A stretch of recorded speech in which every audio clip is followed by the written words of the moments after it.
thank you so much for joining us this afternoon. Thanks for having me. Appreciate it. We always begin these things by introducing ourselves for the people who are watching at home. So we'll begin with you. Just look at myself, okay. Well, hello, everybody. I'm Katie McGinty. I'm Chief of Staff to Governor Wolf. And I'm Barb Hofreda. I'm the Executive Editor at LNP. And I'm John Kirkpatrick, President of LNP.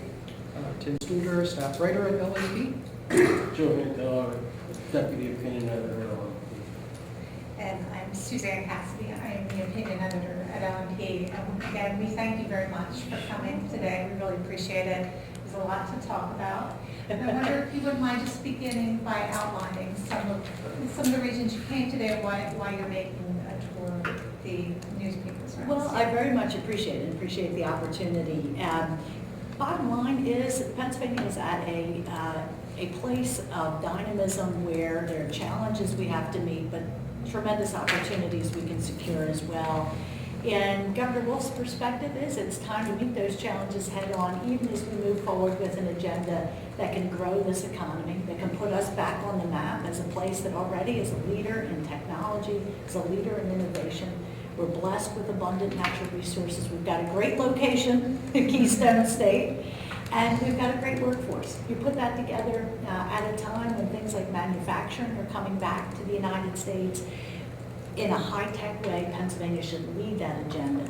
But there are problems to be tackled as well. And so whether it's the fact that for the last several years, we've really lagged in job creation, 50 out of 50 states, worst record in the country, or $2 billion budget deficit, or our credit ratings being downgraded several times over the last several years, including 3 times last year, that adds up to a call to action, and that's what the governor's budget represents. So even as he has tried to score some victories for the people of Pennsylvania, like in immediately moving to full Medicaid expansion, which enables health care and hundreds of millions of dollars of savings, expanding options for people to be able to have home or community-based care.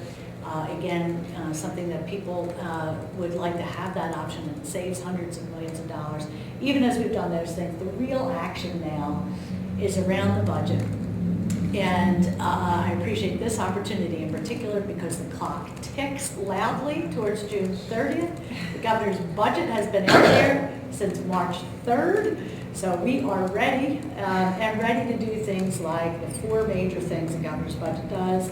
It's about stimulating the economy and growing the middle class again in Pennsylvania, putting the money back in our schools, delivering major property tax reductions for people who've been too burdened, investing back in infrastructure, workforce development, and community colleges and our state system of higher education, while delivering major business tax cuts. The governor feels that that's a recipe, strengthen the middle class, get our economy humming again, and get Pennsylvania back in the business of competing and winning. The time is nigh for real action in the legislature, so I appreciate the opportunity to talk about all that with you today. And it all hinges, right? It all hinges on what happens. Are you heartened, dismayed? How would you categorize your feeling, the reaction you get? I think first and foremost, the governor's tremendously heartened in terms of the buzz around Harrisburg, the feeling that people have that they've been invited to the table literally to share their ideas, share their concerns, the initiatives that have been taken in terms of legislation that has been proposed and memoranda that are circulating to try to draw people into a conversation. And I think the reason the governor feels good about that is he really set out to be a different kind of governor. And from day one, he has invited every single member of the legislature, every single one, leadership, rank and file, Republican, Democrat, House and Senate, to and literally sat down, pen in hand, what are your constituents' top concerns, and did all of that before he proposed the budget. We're now in the second round, where he's bringing those same folks back and saying, okay, you said it was education, it was property taxes, I tried to do that in the budget, what else do we need to do? Did I get it right? Did I not get it right? So that's a positive thing, and there's a healthy buzz about that. some of the fruits of that he's also positive about. Kudos to Republican and Democratic leadership in the House that passed a historic bill that the governor feels very positively about in terms of property tax reduction. Tough bill, complex bill, but something really important, and they came together, they tackled it, and the governor was very much involved in helping to find the coalition to pass that. Similarly, on the Senate side, Republican senator and Democratic senator came together, and again, the governor very much involved in helping find common ground to move the medical marijuana legislation. So 2 key bills have moved. Now, where's the anxiety? The anxiety is we've got really some urgent priorities that need to be addressed. They need to be addressed in the budget, and we need to really get serious about that and get moving. So it's a tale of 2 cities. Are there priorities, because that is a lot, that's the, Yes. it's only 4, but it's everything, right? Are there priorities you're particularly concerned about that aren't being heard of this list, or that have the chances of seeing something meaningful happen? These issues really are interconnected. So, if we want to respond to the very clear message that the voters sent with respect to education in this election, then you can't turn a blind eye to the concern about property taxes. And if you begin to look at where we've been competitive and not competitive, then you can't turn a blind eye to some of the jobs that are out there, but we haven't had the job training and apprenticeship programs to ensure the Pennsylvanians are getting those jobs. All of that, we also have to take a very serious approach to the pension challenge and make sure we're on top of that. So I wish I had an easier answer in terms of, well, it'll be okay this time to just do one piece, but the issues have been allowed to fester for a long time. And I guess the governor's feeling is we've had time, we have time if we get serious, and we actually don't have too much of a choice about this, given some of the stats that I cited at the outset, the budget deficit, our job performance, our credit rating. Time is nigh to jump in on all of those connected pieces. When do you think there'll be a budget? I know when you hope there'll be a budget. We hope there'll be a budget June, Right. by or before June 30th. I know that the governor's doing everything he can. He continues again on this pattern of bringing legislators to the residents, sitting down. Every week he's cleared his schedule at the beginning of the week to meet with the Republican leadership, the Democratic leadership, to try to foster that. But at the end of the day, John, honestly, what the governor's going to be about is this a budget that has no gimmicks? Because we can't do that anymore, no more gimmicks. Is it a budget that genuinely will be a shot in the arm for the middle class? And is it a budget that gets us growing again as a Commonwealth? So does anybody have any vacation scheduled for early July? Well,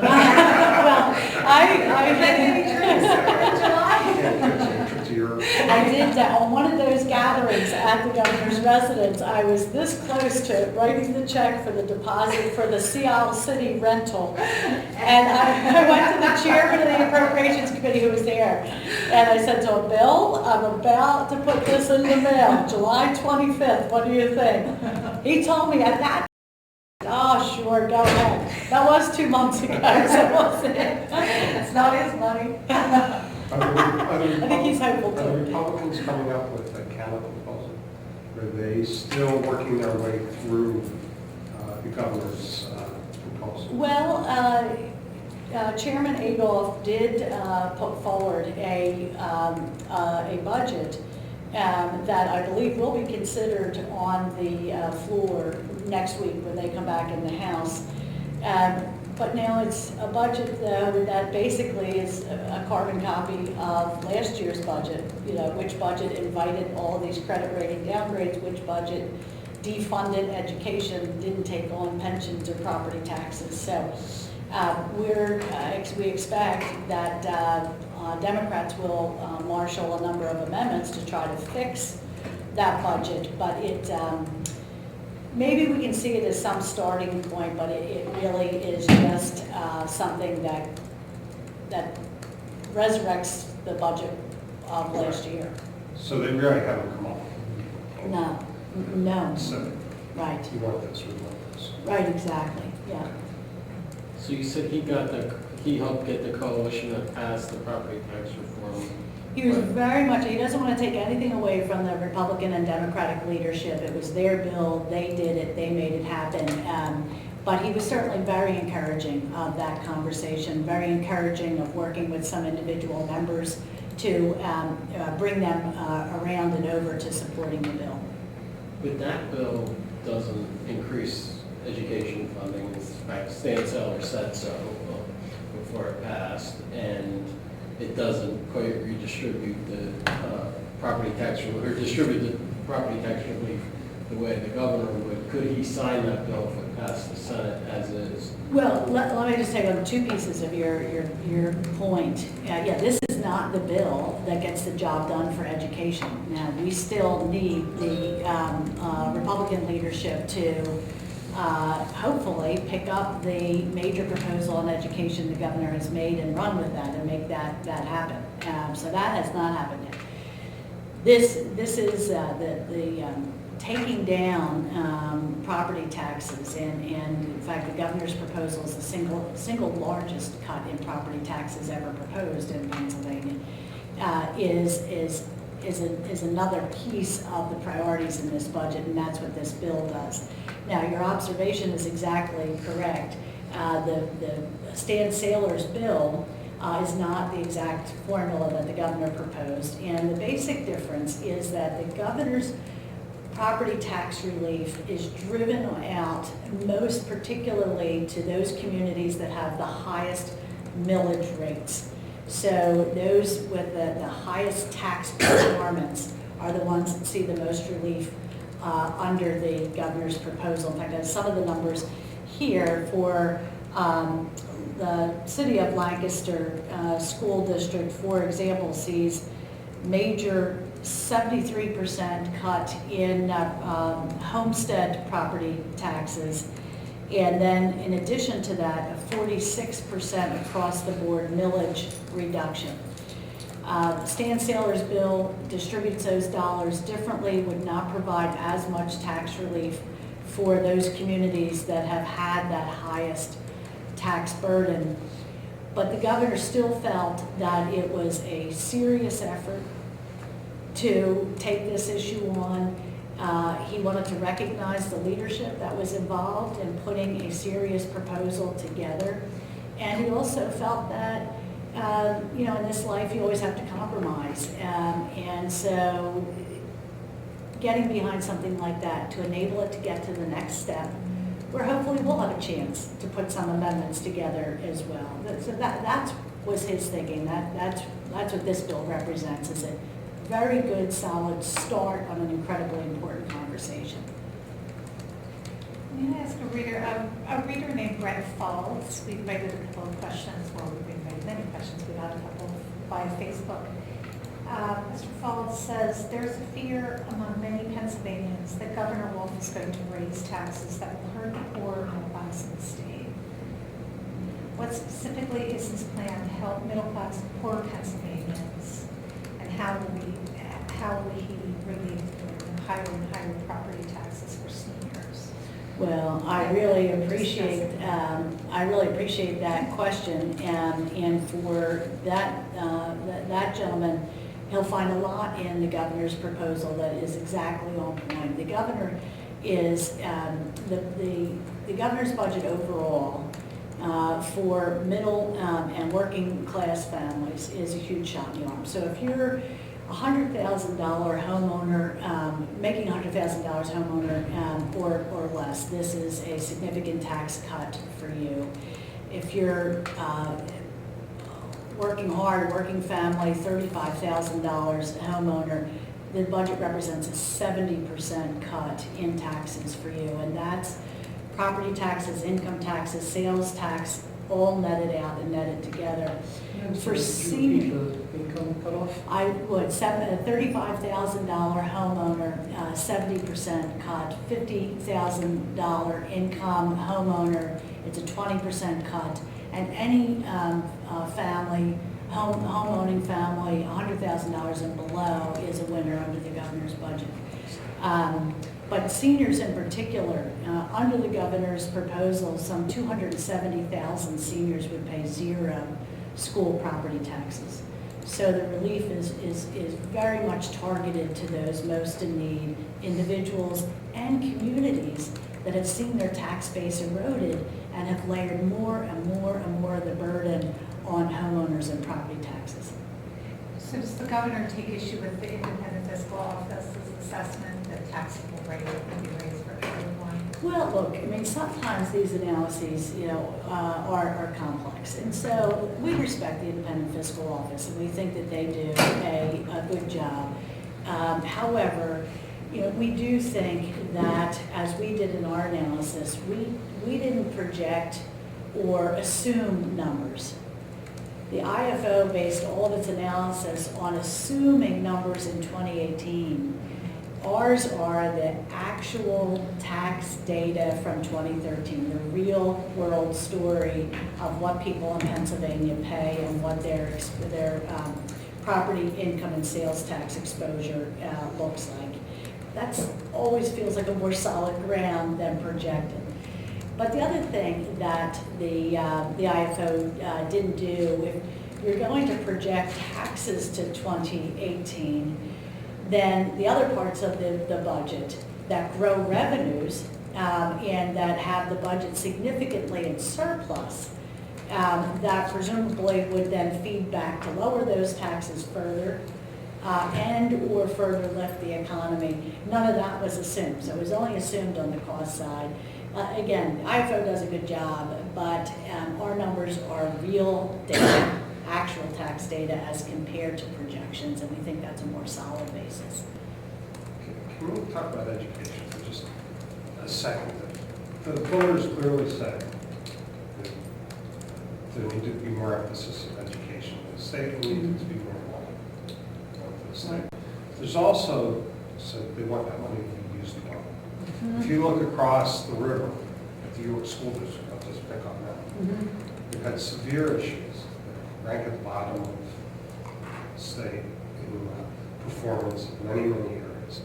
And there was a receiver who said, look, this is basically a broken system.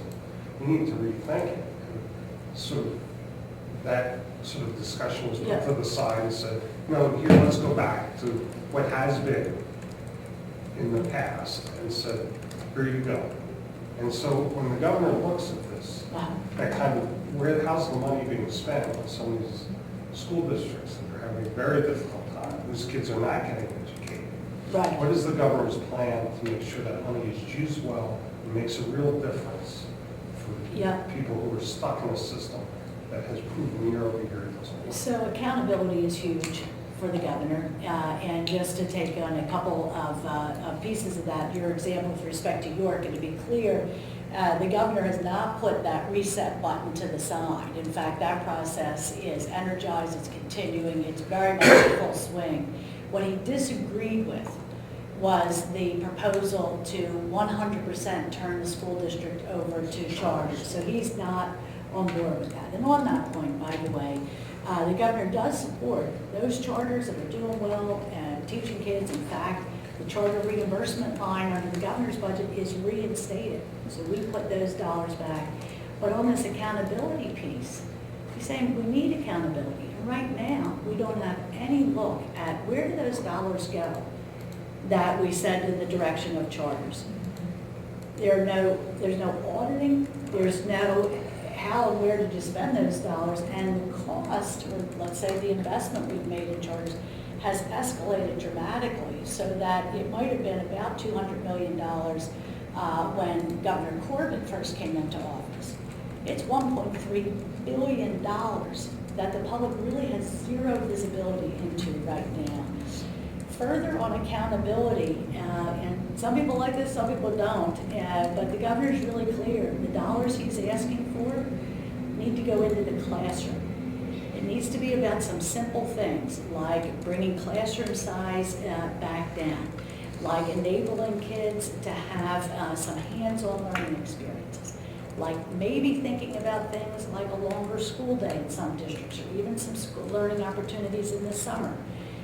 What it doesn't go to, and he's been really clear about this, no Taj Mahal, new school buildings, auditoriums, new fields.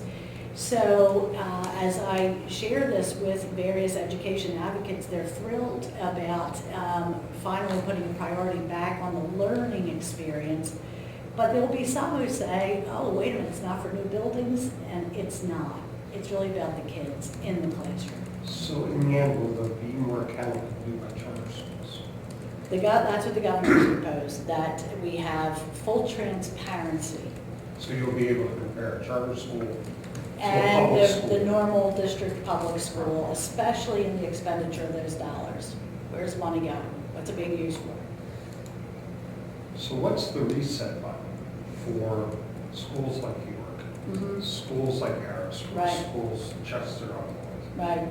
Well, in the case of York in particular, the plan that's coming together involves a variety of things, including an emphasis now on pre-K. Let's start early, let's give kids a chance early on, and that follows the governor's direction in the budget as well, where this budget steps up and provides resources that would enable a doubling of the number of kids that would have access to high-quality pre-K. It's a huge priority. So in York, that seems to be coming to the fore as to one of the key pieces of the equation. There is a focus also on the leadership in the schools, and whether or not some additional training, some additional instruction, some additional direction with respect to the leadership of the school system. That's another focus. And then there was, in looking at what is and isn't available, the curriculum had been diminished to such a bare thread that even some of the basic reading, literature, math, science that you would think would be basic curriculum was not available. And so a third is a big focus on the quality of the curriculum, which seemed very significantly to have suffered. I also want to say, with respect to accountability, unfortunately, the last couple of years, Pennsylvania became one of only 3 states where we do not have in place a fair and objective funding formula for how those education dollars are distributed. So this budget reinstates that funding formula we had in 2011 that says, look, more money will go to schools if it's got a bigger student body, or there are more students that have special needs and learning challenges, or if there's a high percentage of English language learners, for example, in the school. All of that had been brushed aside, and it really became a political exercise over the last couple of years. Just one example of that I think crystallizes it. So if you're a child under the current budget, the one we're operating in from last year, if you're a child in Reading and English is a second language for you, the budget provides about $380 for you to learn English. If you're that same child and you just happen to be born or live in Allentown, the budget provides almost $4,000 for you. So there's no rhyme or reason to it. And in terms of accountability, this would bring back objective measures as to where's the need and where should the dollars be going. School administrators will tell you that part of the reason they've struggled to cover their costs is because of pensions, because of teacher pensions. And there are concerns from others that the governor has gone far enough against the issue. Can you respond to that? Yeah, look, the Pension reform is a significant piece of what the governor has proposed. It's one of the key building blocks in his budget. An important thing to know is that the governor's proposal is literally the only proposal out there that gets at the problem. The problem is $50+ billion of unfunded liability. His takes that problem on head on, cuts that by billions of dollars savings to the taxpayer, and under the governor's plan, in a year, by the 16-17 fiscal year, in 1 year, we would be back to on an actuarially sound path. We would be making the actuarially required actual payments on a fiscally sound path. The other proposals that have been floated around out there sometimes sound very attractive. Well, let's do 401ks. That's what the private sector does. Okay. But every independent analysis of those bills, those proposals, shows what the bill is to the taxpayer when you follow that course, and namely, literally almost doubling that unfunded liability. So all the proposals from last year, the actuarial and fiscal analyses of those bills showed $42 billion of increased cost to the taxpayer. The reason is when you've got $50+ billion unfunded liability, and then you say, okay, we're closing the door. No new earners are going to come into this system. Well, all of those earners' dollars are going somewhere else, and that means there's nobody left to pay the bill but the taxpayer. So the taxpayer goes from $50 billion of unfunded liability, currently being funded by those new employees, to 50 plus 42 billion. You know, several states have gone down this path, 3 or 4, and almost to a 1, they've reopened their defined benefit plan because the costs were just killing their state economies. So some of these other things have sounded good, and frankly, it's just a shame that we haven't had a serious conversation about what to do really to cut that burden and really to reform and take on the pension problem. The other thing I just underscore here, which this surprises people. You know, most people have a sense that the pension problem is due to going way over the top in terms of the benefits that are provided. People may think this is too much, too little, but on average, a state employee will make about $23,000 a year in their pension. The issue is not that. The real issue is the fact Democrats and Republicans, this is a bipartisan thing, but for literally 17 years, nobody paid the bill. The state didn't pay the bill. When I say that to private sector employers, they're stunned. They say, if we did that, we would be in violation of ERISA laws, and the law would come down on us and hard, not paying what you are required to pay to fund your pension. And everybody knows you don't pay your visa bill for 17 years. You've got a lot of interest. The other thing about the pension is, and that the governor pushes hard in his plan, is we are literally being taken to the cleaners in terms of Wall Street fees. You know, we're more invested in hedge funds and Wall Street funds than most other pensions. And last year alone, we paid $720 million in fees for people to have the privilege of investing our $77 billion in pension assets. So that's got to stop, and the governor's proposal pushes that pretty hard. You said that we haven't had a serious conversation. Is that serious conversation possible? I hope so. We see some stirrings of it in the House. The action in the Senate last week is one of these proposals that likely will tick the bill up very high. But we see some stirrings of real, let's not announce a 400-page bill on a Friday night and vote on it on a Tuesday. With the actuaries sending out warnings, we haven't had a chance to read this bill.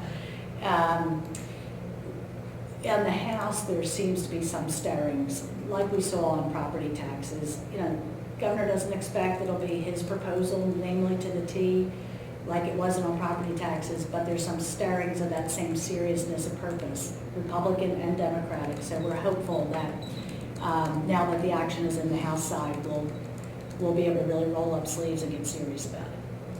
On pensions, I see your criticism on this end. In other words, that the savings are not there on the front Right. end.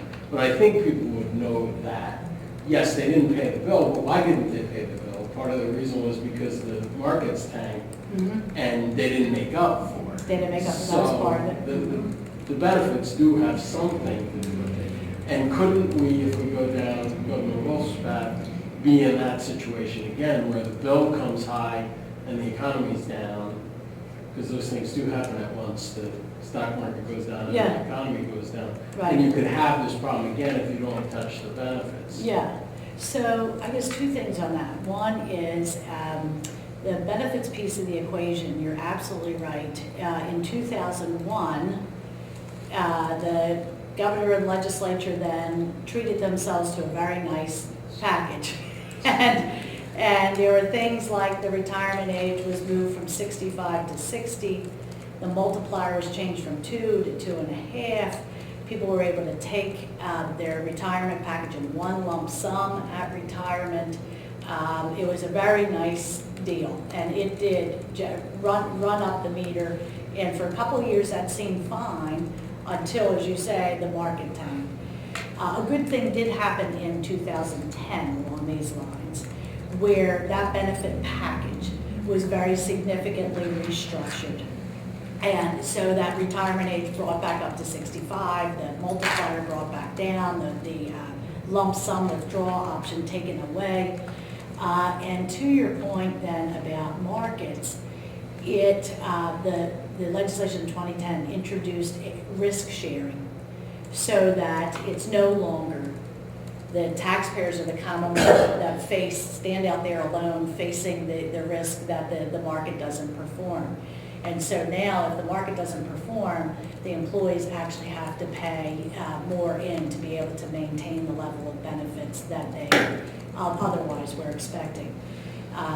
When you add all of that up, another thing that's very surprising to private sector players, CEOs, when you talk to them about this issue, the overall exposure of the Commonwealth then for those employees, as provided in Act 120 of 2010, is 3% of payroll.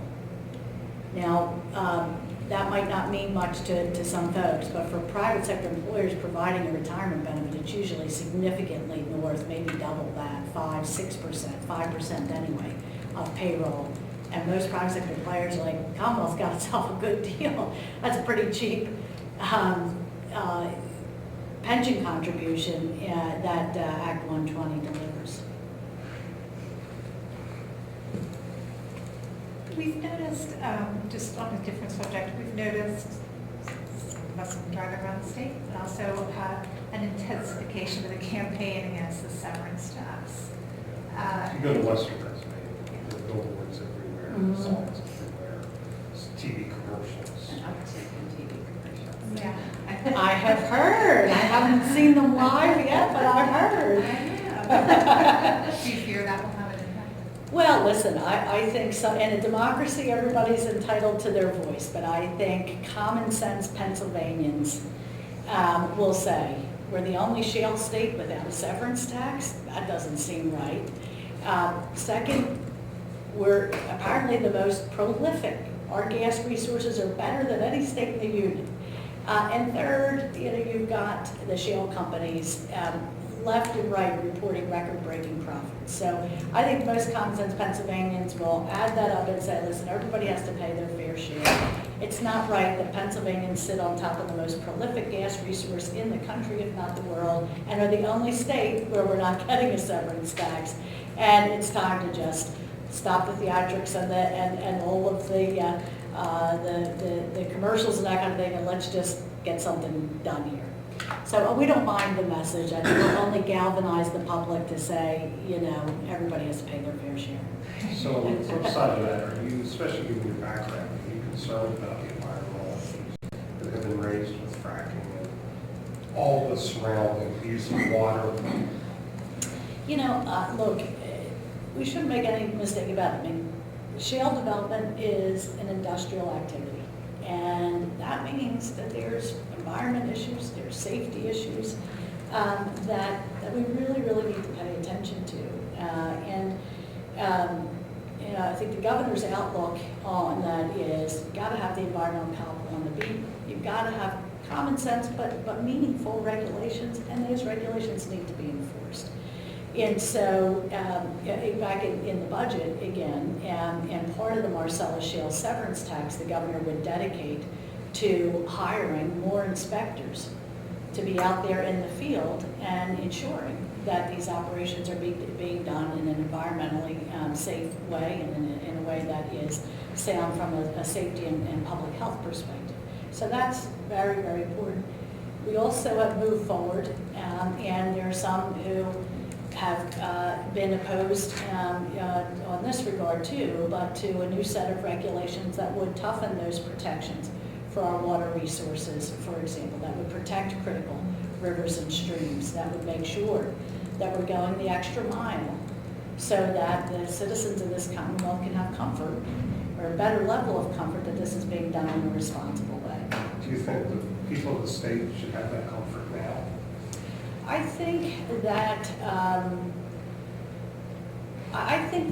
that the shale gas operations are proceeding, in a way where there's been continual improvement, where a combination of regulations and enforcement and new technology has improved the environmental performance and footprint. But I don't think that a hear no evil, see no evil type of strategy or stick your head in the sand is a good strategy. I think, like Ronald Reagan said, trust but verify. In the commercials, one of their talking points is that the severance taxes and such will really cost jobs. And I wondered if you would speak to that, because certainly one of the things that you talked about, one of the key areas for you is strengthening the middle class. Right. And I do think when the middle class hears people talking about losing jobs in a very fragile economy as it is, and having been through what the middle class has been through for a very long period of time, that does resonate. That's a message that resonates loudly and I think very clearly. Could you speak to that a little bit? The governor, has very strong hopes and aspirations in terms of what Pennsylvania will be able to do with the blessing of this and the other natural resources we have, but this resource in particular, to be able to be a place that attracts business on the basis of clean, affordable energy, but even beyond that, just the specific nature of natural gas. So it's carbon, hydrogen, CH4. You pull that apart, and that's what every chemical and materials and life sciences and pharmaceuticals are made from. We can attract those high-tech companies here. That's why, on your point about jobs, the governor's proposal is right down the middle. It's based exactly on the formula of West Virginia. It's actually less than what the Republican governor of Ohio has proposed. You're hard pressed in terms of at a time when we're the only state that doesn't have a severance tax. It might be different if nobody else had a severance tax and we imposed one. Well, maybe then it would be, the playing field would be tilted against us. We're just trying to catch up with everyone else whose citizens have enjoyed the fruits of those natural resources and been able to share in some of the upside. But to be clear, the governor sees this industry growing. He also does not see, it's part of being a good corporate citizen in any place. It's like you invest in the place where you're privileged to do business. You invest in the place that you have access to natural resources. You enable there to be resources for education, for example, so you have that educated workforce coming up. You help provide resources so that we have the roads and the bridges and the water infrastructure. They're absolutely necessary to support that industry and every other industry. And it's not an antagonistic proposal. It's just a fair proposal. Speaking of natural gas, there's a proposal for a huge pipeline through Lancaster County, through many areas of the county that has spent millions of dollars in trying to conserve land, to keep the sense of what makes Lancaster County special. And does the governor, when he was in earlier, have much of a plan. How you deal with pipelines going through not only our town, but the whole state. Has that risen up on the Yeah. list of priorities? Instead of just letting private companies come in and say, hey, this is the cheapest and best path for us, so Yeah, so. just do this. So, so as a top priority, there is a group in the Department of Environmental Protection that the Secretary of DEP set up literally in his first week in office, that is trying to look at the entire ecosystem across the state and where the variety of pipelines are proposed, and understanding that on a landscape scale and beginning to bring that kind of perspective to the pipeline question as compared to one-off deal and a one-off deal and a one-off deal. Let's look at this on a landscape and comprehensively. And the second thing I think related to that is ensuring that citizens have some involvement and an ability to be heard as these proposals come forward. You know, there are those for whom sometimes it's just completely incompatible. And the answer for some people will be no and absolutely no. For some others, though, if you allow some time for dialogue, you might say, okay, but this is a particularly fragile wetland, or this is a hollow that we've spent generations protecting. So let's reroute. Can we reroute? Is there a way to have this follow a highway instead of cutting through these special and protected places? And the tragedy is you never know that unless you sit down and you actually talk to the people who are there, who live there, who care, who know where the special places are. So that's a priority for him. And as I said, sometimes you can't find common ground, but you certainly won't unless you give it a chance and give people an opportunity to be at the table. As we've been reminded again and again, it's the Federal Energy Regulatory Commission that has the final say on these pipelines. It's the hope that this DEP group would then bolster the case of communities by saying, Pennsylvania has a comprehensive plan. We'd like you to adhere to our comprehensive plan. Do you think that will give communities more standing? I in do. Washington? I definitely do. And there is a partnership between the federal government and state government where sometimes the authorities are totally held at the federal level, sometimes they're shared with the state or even local level. And so I think there's two things here. In furtherance of that partnership, we're trying to bring what the state perspective is and the citizens of the state, make sure that's heard. But there is also some sharing of responsibility. So for erosion and sedimentation permits, for example, that DEP would have a formal role in that and not just an advisory role. And so there are those tools that need to be brought to bear to ensure, again, that we're doing right by the environment, right by local communities. One of our state's huge expenses, and continues to grow, is our correctional system. Yeah. Is there any, is that a priority now and down the road to try to come up with ways? Yeah. Like states like Texas have done, to reduce the amount of money, reduce the number of people in that correctional system? Yeah, you know, this is one of the areas where, as you rightly described, the trajectory here has been astounding. And I won't remember these numbers exactly correctly, but something on the order of, say, 15, 20 years ago, we were spending about $300 million on corrections in the state. Rough numbers. As we sit here today, we're north of $2 billion annually. And the numbers in terms of people in those jails has increased dramatically.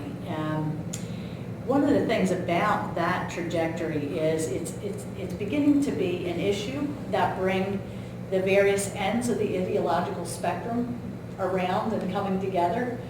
And it might be some to come to the call and need for reform of all of that from compassion and a family and a human person perspective, and others come just from a green eye shade. We just can't afford to be spending that money.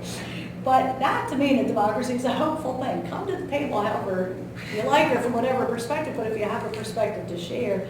And so it has led to some serious focus on sentencing reform. It actually, now coming back to this consistent theme of education, education, education, even just yesterday, the governor was joined at a correctional facility by the Secretary of Corrections and then a constellation of district attorneys who were all arguing the case for pre-K funding. Just very much focused on, we gotta catch those kids early. We gotta put them on a better trajectory. And, you know, again, from the moral and human point of view, that's something that's the right thing to do. But as people who just look at the numbers will tell you, you save an awful lot when you take that approach as compared to the schools to prisons pipeline. What's the old, an ounce of prevention is worth a pound of cure. And so I do think that there is strong movement afoot around corrections reform. Our Secretary of Corrections, John Wetzel, if he were here, he'd be able to share with you more precisely.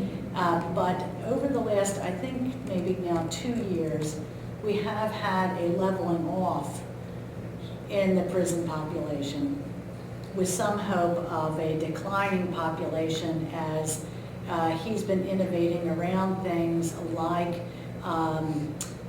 reintegration of inmates into community, maybe in a structured fashion to enable better success with respect to reducing recidivism. The governor's budget also proposes to consolidate our board of parole with the corrections department because sometimes people are sitting in our jails longer just because there's bureaucratic balkanization between those organizations. It takes a long time for them to communicate with one another. And so people sit, the jails are more full, the costs go up, and the reverse is true if you enable them to be more closely in communication. The secretary has done a great job trying to figure these things out, manage what's available to them. Right. Which is different than fundamental reform to deal with nonviolent prisoners. Yeah. And just those kinds of Yeah. how the system works or doesn't work. Yeah. To try to dramatically reduce the amount of money the state spends. There's a lot more that can be done, and again, among those things, a serious look at sentencing reform. You know, one of the things that the governor has proposed along those lines is decriminalization in the context of the possession of small amounts of marijuana. That's something he supports, and it is one of those things that over the years has been a cause of those soaring prison populations, to say nothing of how hard it is for inmates, once inmates, to shake loose from all of that and get a real second chance. We have another question from a reader, this one from Rob Snyder, who says, writes, once you get through this budget process and get the budget signed, what do you say, like June, July? June 3rd, when will you and the legislature be fixing the willful harm done a few years ago when they destroyed unemployment compensation? This reader would like to see criteria restored back to 20% from, he says, the unreasonable 49.5%. They changed it to. Yep, so this issue with respect to unemployment compensation is very much on our radar screen, and we are working on it as we speak. I won't pretend to be a detailed expert on this, but the bottom line is there's a very significant adverse impact on laborers and people in the construction industry in particular, because the seasonal nature of their work is such that when you go back and you add up the hours, they don't always add up to what they need to add up in order for someone to qualify for unemployment compensation. And there are these unanticipated, unintended, I believe, but really problematic results of good Pennsylvania workforce that work in industries that are by nature seasonal, winding up with not being able to access unemployment compensation when counterparts that might come in from other states are fully able to participate. So can't give you chapter and verse, but it is on the radar, and our Department of Labor right now is very active in trying to take this on. I had another question on a totally different subject. The governor imposed, I guess, a de facto moratorium on the death penalty, right? It's being challenged by district attorneys. How do you see that playing out? Can you see it? Well, I guess let's just speak to, so the governor's action. And what the governor is allowed to do under the Constitution is to issue a reprieve for a particular prisoner who would be sentenced to, who has been sentenced to death.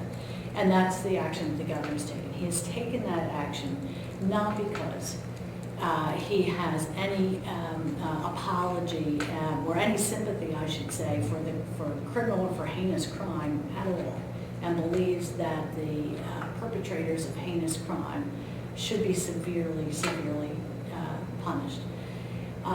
His questions involve whether or not the death penalty, as it's currently constituted, as it's been implemented, is achieving the justice, and he's concerned about the serious questions that have arisen, whether it is just the cost of the system with the endless appeals and endless appeals and endless appeals. That's one category of concerns. A category of concerns in terms of whether or not the death penalty has been meted out in an even-handed way when you look at the racial composition of those on death row. And he's got concerns when, in Pennsylvania, we've had 6 individuals on death row, 2 individuals just 2 days, I believe in these cases, from being executed by this Commonwealth, who were found to be not guilty either through DNA evidence or otherwise. And so that's a weighty responsibility with the highest of stakes if you get it wrong. And so if that's the tool you're going to use, you ought to be pretty darn sure that the entire system is working fairly, and is working genuinely in the direction of justice. And so the reprieves that the governor is issuing are reprieves that he is issuing as a commission that was constituted by the legislature, bipartisan commission, is wrestling with these very same questions. And I think his outlook and attitude is that he is eagerly awaiting what they might find with respect to the death penalty in Pennsylvania. On impact fees, going back. Yeah. Yeah. There's some fear, I think, here that, we have no wells dug in Lancaster County, and yet we get impact fee money. Is that going to continue, or? Under the governor's plan, it does, and in fact, he guarantees the impact fee at the highest level that we've ever seen, which was last year, again, talking about how prolific these wells have been, which was $225 million. And so the governor takes the vagaries away from maybe one year's high, the next year it's low, and guarantees $225 million. That comes right off the top of the savings tax. And it's not any more targeted to where drilling is now? The allocation of the impact fee dollars is exactly as it is today. So there's no change to it except for this guarantee of the level that he adds. So it's better from that perspective for impacted communities. And then another go-back question on accountability for charter schools. Does the governor believe he can demand that now, these audits, or does he need a lot of it? We feel that the legislation is needed. And the times I've seen this proposed, it's always been in the context of proposed legislation. But it's a good point, and I will take that back to see if we can do it administratively. Another part of that accountability that I did not reference earlier is with respect to cyber charter schools. And there, the intermediate units currently offer a cyber option for parents. And So the governor's budget says, well, the intermediate units are offering that cyber option for a certain dollar amount, and I forget what it is, per pupil. And so for other private sector operators who want to offer a cyber charter offering, well, here's the price you need to meet, because the intermediate units, the taxpayers already paid for. They can avail themselves of a cyber opportunity there. So that's the price to beat, and another part of the accountability that that's a pretty good price point. You should be able to make that if you want to offer the same, essentially the same service. Again, back to the budget, the governor wants to tax services that hadn't been taxed before, home health care services, for example. Are you concerned with the particular tax, the sales tax proposals, or is there a kind of just overarching theme that you want whatever is finally taxed to look like? Yeah, look, in terms of the sales tax proposal that's in the governor's budget, we basically just picked that up from a piece of Republican legislation, House and Senate Bill 76. You know, everybody likes to talk about education and pre-K and healthcare, and then nobody wants to pay the bill. So knowing that that's always the toughest part of the conversation, but being a business guy and not willing to do the phony baloney budgets of before, it's like everything has to be paid for.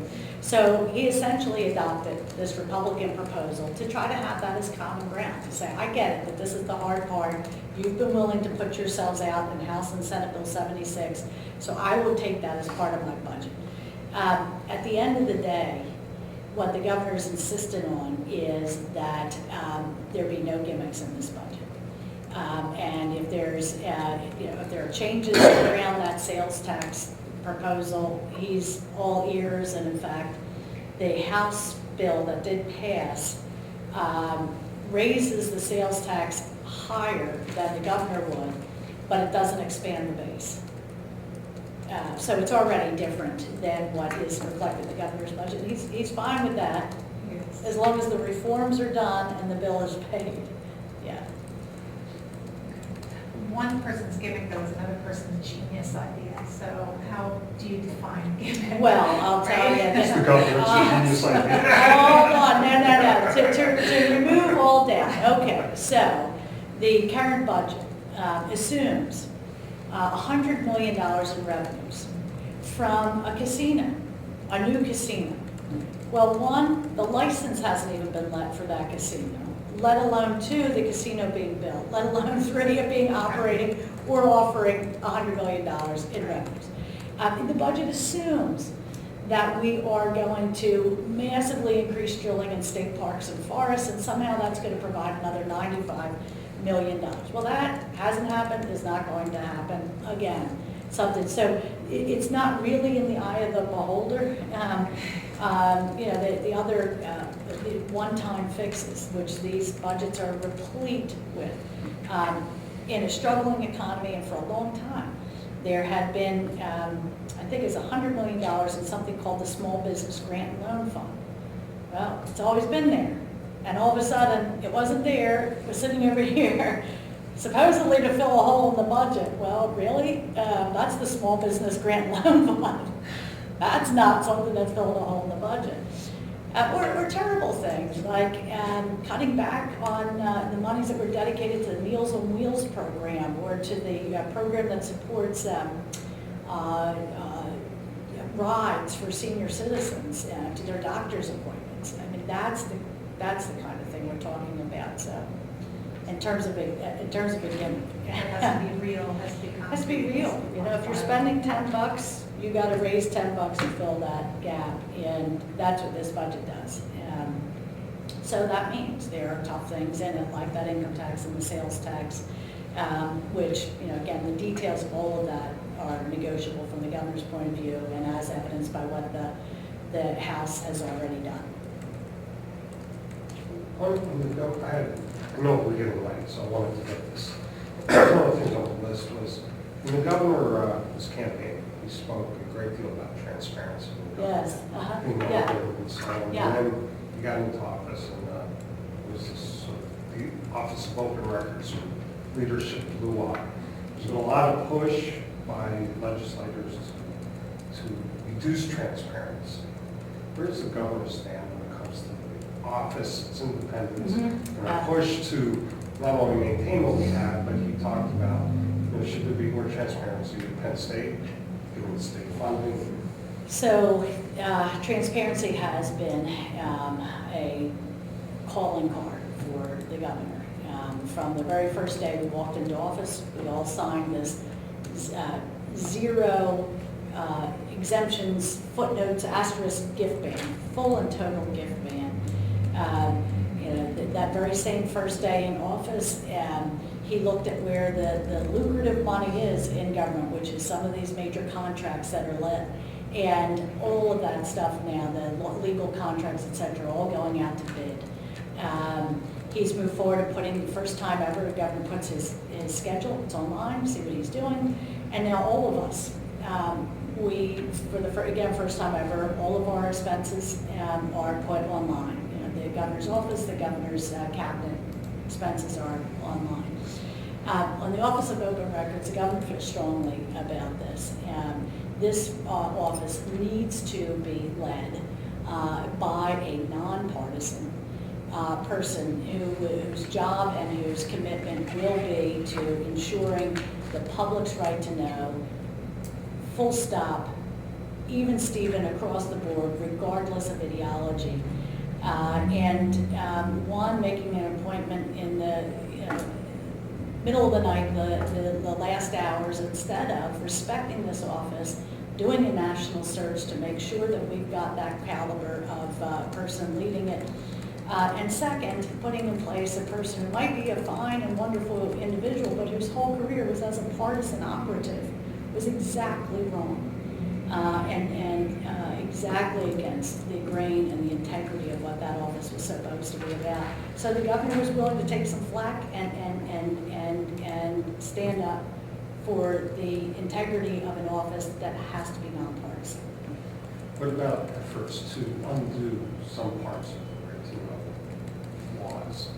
And most particularly around boroughs and townships who don't want to have to, they want to be able to put up their own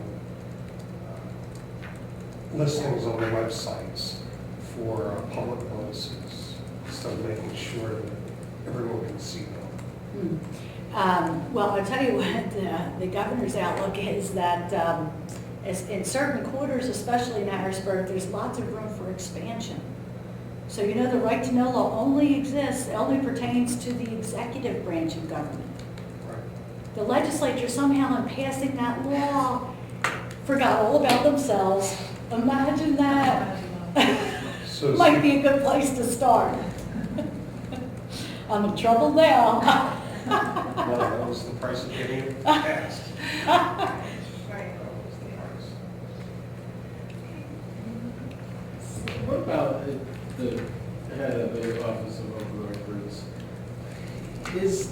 Would the governor support making sure it's done the way he says he's going to do it? Because right now, I mean, the basis on which Governor Garnison was that he could. And so it seems to me that unless the law is rewritten, the next governor could too, and I think him he'd be right back very, in. very open to that conversation, absolutely, because of how important the principle is, especially in an office like that. That it should be nonpartisan, and especially in this case, a career political operative, exactly the wrong person, no matter if they're a wonderful person otherwise. But yeah, I think the government would be very open to a conversation like that, yeah.